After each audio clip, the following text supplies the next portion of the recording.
Hello everyone, this is Jonathan from Great Card Fighters, and today I'm discussing Gear Chronicle. In a couple days I'll be discussing Great Nature, which won Worlds, and I'll discuss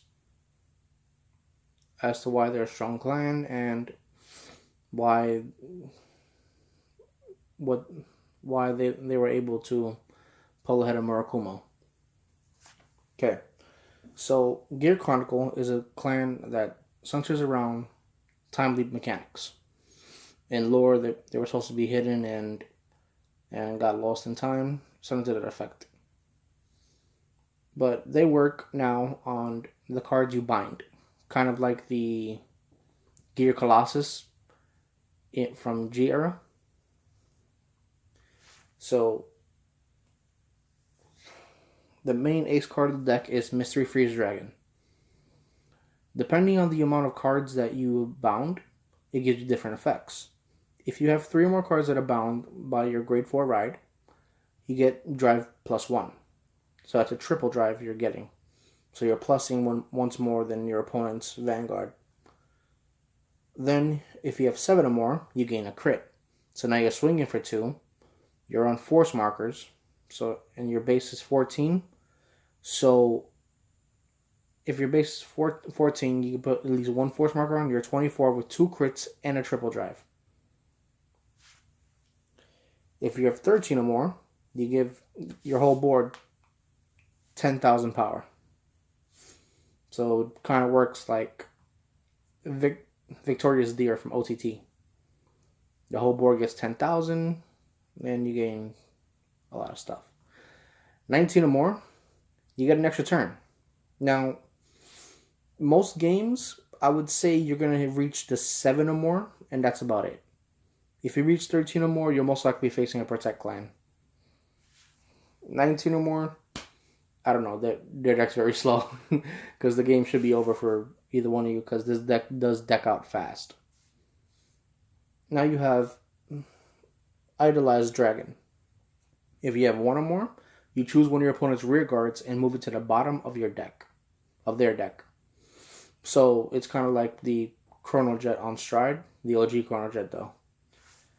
If you have 5 or more, you call a card from the top of your deck to your rear guard. And then if you have 11, you choose 2 cards from your drop zone, and you superior call them to your rear guard, and 3 of your units gain plus 5k.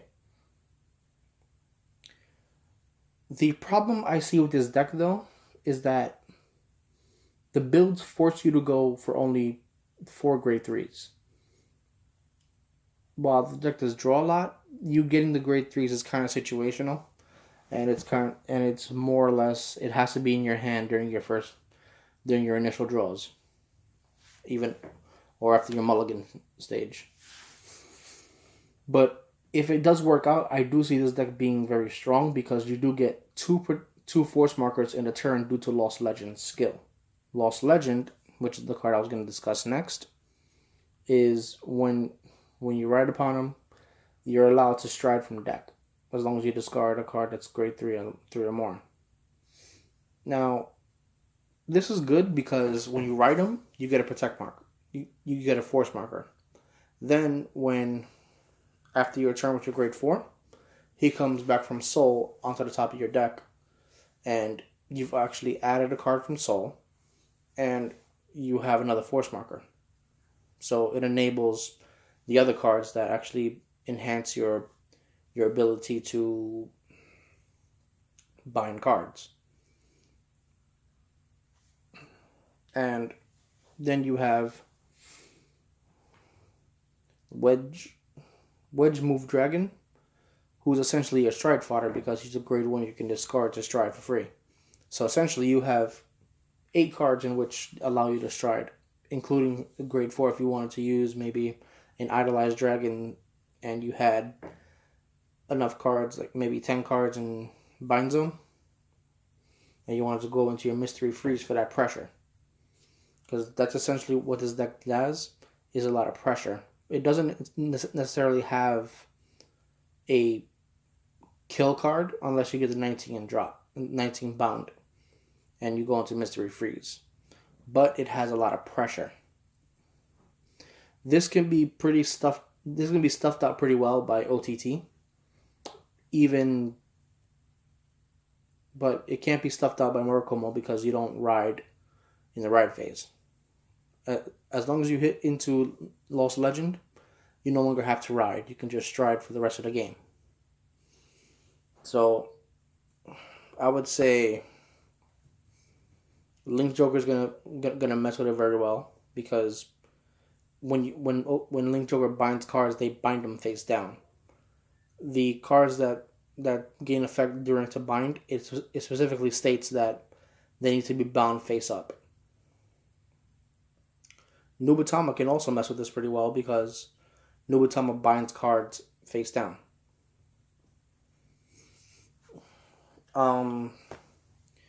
Gold Paladin can kind of beat this because of the rush game we have, and once we get the Ravenhair Ezel, we can actually pressure them very well because most of the cards they have in hand, they're gonna want to drop it or call it. So I can see them having a moderate hand size, maybe 7 cards in hand per turn. But when you have Ravenhair Ezel who's swinging for 27 by himself, and then if he's boosted by an 8k, maybe Haugen or something to that effect, that's 27 plus 8, that makes it 30, 35, 36-ish. Sorry, math's not really, quick math's not really my best forte. But that's a lot of cards you're dropping in hand, especially because you're swinging with a crit.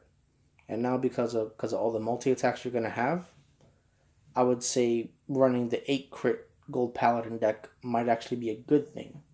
Or maybe a 6 crit Gold Paladin deck. Myself, I actually run a 5 crit Gold Paladin deck right now. And it works very well. As for that,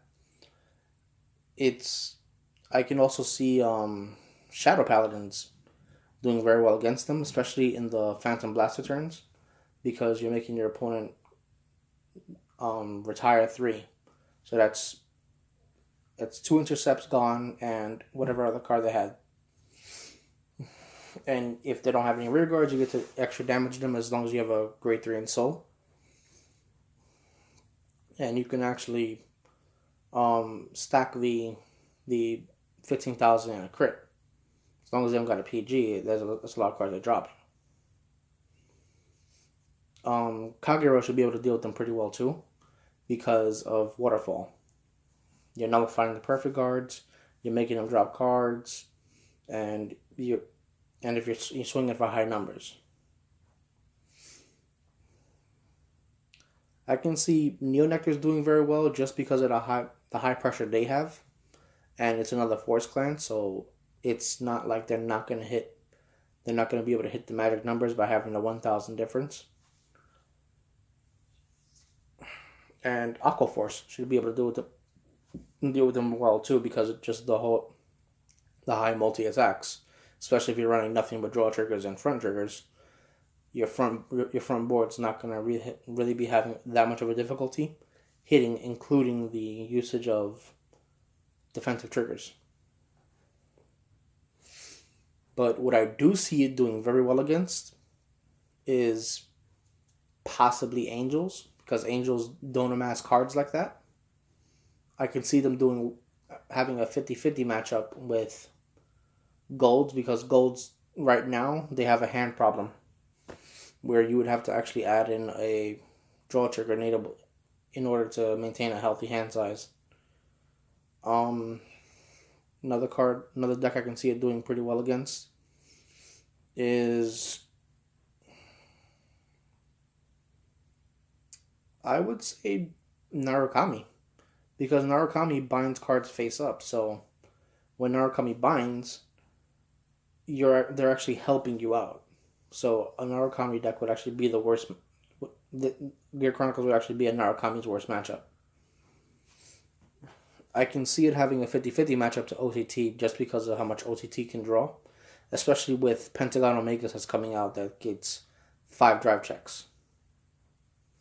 But if you guys have found this video helpful, please like and subscribe so that I can get out more content. And leave a comment as to what clan you would like to have discussed. And strategies in which to beat them, or strategies in which to help that may be able to help your gameplay get better. This has been Jonathan from Credit Card Fighters, and I'll see you guys in the next video. Bye.